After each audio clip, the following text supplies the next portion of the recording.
नमस्कार, आपके साथ मैं हूं दीपिका शर्मा और आप देख रहे हो क्राइम तक। माफिया क्वीन के इस एपिसोड में बात करेंगे जो अब तक का लेटेस्ट खबर। जून 18 को आपको बर्गर किंग का वो मर्डर केस याद होगा जहां पर एक शख्स को उस जगह पर कई गोलियां मारी और उसके बाद उसकी जान चली गई, जिसके पास एक लड़की भी मौजूद थी। ये दिल्ली का वो केस है जो हाल ही में हुआ था, जिसके बाद लगातार पुलिस को आरोपियों की तलाश थी। इसमें एक लड़की का नाम सामने आया है, वो है लेडी डॉन अनु। अब इस अनु के नाम के आगे लेडी डॉन कैसे आया, इसकी पूरी कहानी माफिया क्वीन के इस एपिसोड में आपको बताएंगे।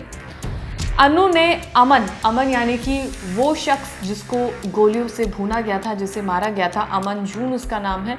अमन को अपने जाल में इस लड़की ने फंसाया। 24 साल की इसकी उम्र है, नाम इसका अनु है।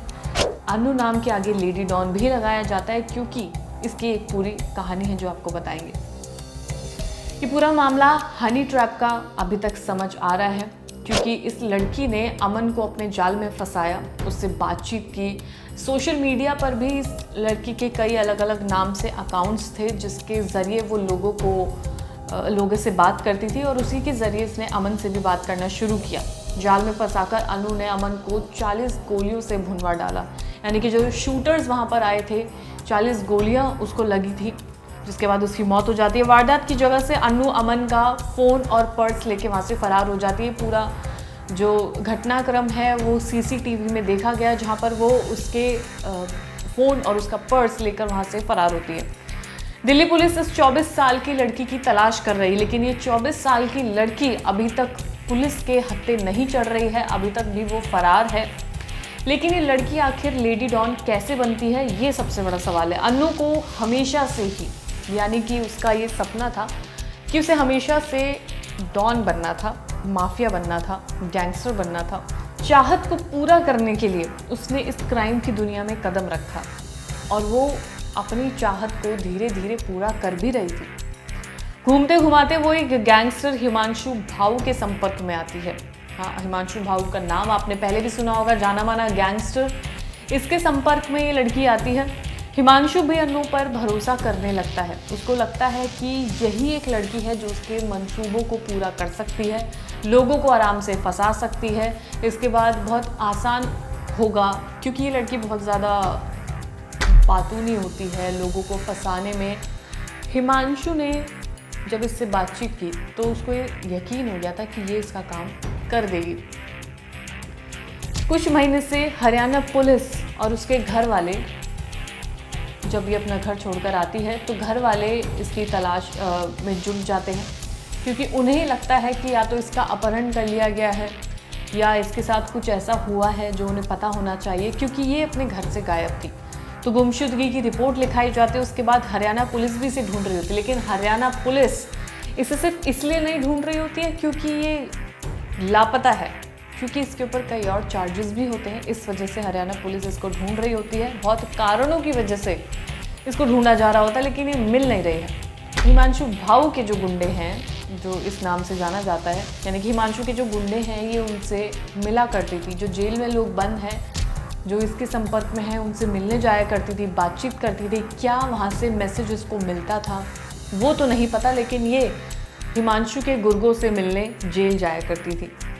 शूटर्स को हथियार दिलाने के पीछे जो शूटर्स अमन को मारने आए थे बर्गर किंग आउटलेट में, उन शूटर्स को बंदूकें कहाँ से मिली, कैसे पूरी प्लानिंग हुई, मेन बात है कि वो हथियार कहाँ से मिलते हैं, इसकी भी पूरी छानबीन की जा रही है क्योंकि पुलिस को शक है कि वो हथियार भी अनु ने ही दिलवाए हैं। यानी कि जो इसकी पूरी चेन है वो अनु के पास ही है कि किसने उसे क्या बोला, वो फिर कहाँ जाती है, किससे हथियार लेती है, किसको देती है, पूरी प्लानिंग प्लॉटिंग कैसे करती है ये अनु ही बता सकती है, लेकिन वो लापता है। शूटर्स को पुलिस ने गिरफ्तार कर लिया है। ये जो लेटेस्ट अपडेट है वो सामने आया है। जो शूटर्स जिन्होंने अमन का कत्ल किया है उनको पुलिस ने गिरफ्तार कर लिया है। अब कई सारे खुलासे हो सकते हैं कि आखिर शूटर्स को किसने बोला अमन को मारने के लिए, किसने हथियार दिए, क्या पूरी प्लानिंग हुई, तो ये शूटर्स आराम से बता सकते हैं। सीसीटीवी से उनकी पहचान हुई थी, यानी कि जितने शूटर्स थे उनको सीसीटीवी में देखा गया था क्योंकि उस आउटलेट के अंदर अनु और अमन दिखाई दे रहे हैं कि वो अनु और अमन बैठे हुए हैं। उसके बाद पीछे से जो शूटर आता है वो भी दिखाई देता है। तो उनका जो फेस है वो तो उसमें दिखता है, जिससे उनकी पहचान होती है, जिसके बाद पुलिस ने उन्हें गिरफ्तार कर लिया है। अब जो अनु है उसका इस गैंग में कैसे उसका वेलकम हुआ, जाहिर सी बात है उन लोगों के गैंग के लिए तो बहुत बड़ी वो थी, एक ज़रिया लोगों को फंसाने का, अपना काम निकलवाने का। लेकिन अनु की एंट्री इस गैंग में कैसे हुई, वो इसलिए क्योंकि अनु बहुत ज़्यादा टेक्निकल साउंड थी, वो तेज़ थी, वो बातें करने में काफ़ी ज़्यादा तेज़ थी, जो हिमांशु भाव को ये सारी चीज़ें पसंद आई होंगी कि उन्हें ये दिख गया होगा कि भाई ये लड़की उनका काम निकाल सकती है। अब इसके बाद लोगों को उसके लिए अनु थी, उसके लिए लोगों को फंसाना काफ़ी ज़्यादा आसान था। पहली चीज़ कि वो लड़की, दूसरी चीज़ वो दिखने में अच्छी थी, तीसरी चीज़ वो बातें करने में बहुत ज़्यादा तेज़ थी, वो लोगों को फंसा सकती थी। तो ये सारे ट्रेड्स उसके अंदर थे। अब दिल्ली में वो जहाँ पे उसकी लोकेशन मिलती है, यानी कि दिल्ली में वो जिस जगह पर रह रही थी, जो पुलिस ने पता किया है, वो मुखर्जी नगर था जहाँ पर वो रह रही थी। वहाँ पे रहकर वो कॉम्पिटिटिव एग्ज़ाम्स की तैयारी कर रही थी लोगों को दिखाने के लिए।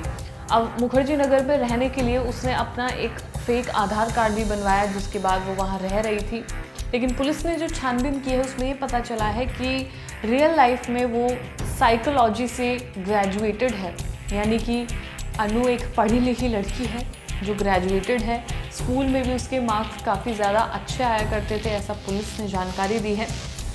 लेकिन वो मुखर्जी नगर में रहकर अपने सारे मंसूबों को पूरा कर रही थी, यानी कि वो मुखर्जी नगर में रहकर हिमांशु भाव के संपर्क में थी, शूटर्स के संपर्क में थी, वो जेल में गुर्गों से भी मिलने जाया करती थी। वो तमाम चीज़ें वहाँ बैठकर दिल्ली में ही पूरा अपना प्लान एंड प्लॉटिंग कर रही थी। आखिरी बार इसको जम्मू के कटरा स्टेशन पे देखा गया था, जहाँ पर ये मुंह पर कपड़ा बांध कर, एक इसके पास ट्रॉली होती है, बैकपैक होता है, जहाँ पर वो बहुत तेज़ी से भागने की कोशिश कर रही है। लेकिन पुलिस ने जब इसका नंबर निकाला, यानी कि फ़ोन नंबर जब निकाला, तो उसके ज़रिए लोकेशन ट्रेस करने की कोशिश की।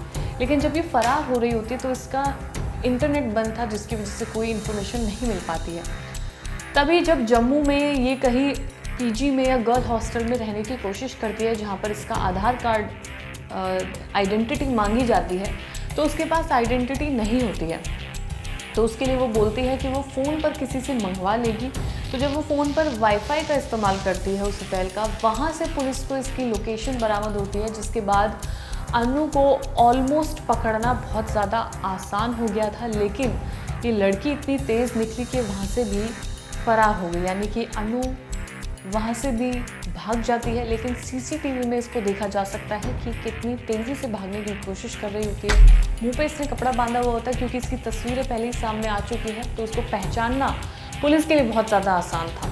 लेकिन इसने क्योंकि स्कूल में इसके अच्छे मार्क्स आते थे, ये ग्रेजुएटेड थी, पढ़ी लिखी थी, यानी कि इसका फ्यूचर काफ़ी ज़्यादा ब्राइट हो सकता था। लेकिन उसने वो पाथ नहीं चुना। उसने चुना तो क्राइम की फील्ड में आना, लेकिन क्राइम की फील्ड में भी उसने इस तरह की चीज़ें चुनी। एक क्राइम की फील्ड में आना होता है कि आप क्राइम की खबरें कवर कर रहे हैं, उसके बारे में लोगों को जानकारी दे रहे हैं, लेकिन खुद क्राइम कर रही है ये लड़की। तो ऐसे में तो फंसना था ही। पुलिस लगातार इसकी जांच कर रही है, इस लड़की की तलाश की जा रही है। जैसे ही पकड़ी जाएगी, इससे तमाम पूछताछ की जाएगी कि आखिर पूरा जो प्लानिंग प्लॉटिंग किसने करी, किसने इसको बोला, इसका खुद का आइडिया था, ये खुद गैंग में गई या इसे लाया गया। तमाम चीज़ें सिर्फ अगर कोई बता सकता है तो वो अनु है, और जल्द से जल्द उम्मीद यही है कि इसे पकड़ लिया जाएगा। और फिलहाल माफिया क्वीन के इस एपिसोड में इतना ही। अगर आप कोई नाम जानते हैं ऐसा जिसकी कहानी सुनाई जा सके, जैसे कि ये लड़की थी लेडी डॉन, इसका नाम पहले कभी नहीं सुना था, अचानक से नाम सामने आया, जिसकी कहानी क्राइम तक ने आपको आज बताई है। खैर, ये वीडियो कैसी लगी ज़रूर बताइएगा। धन्यवाद।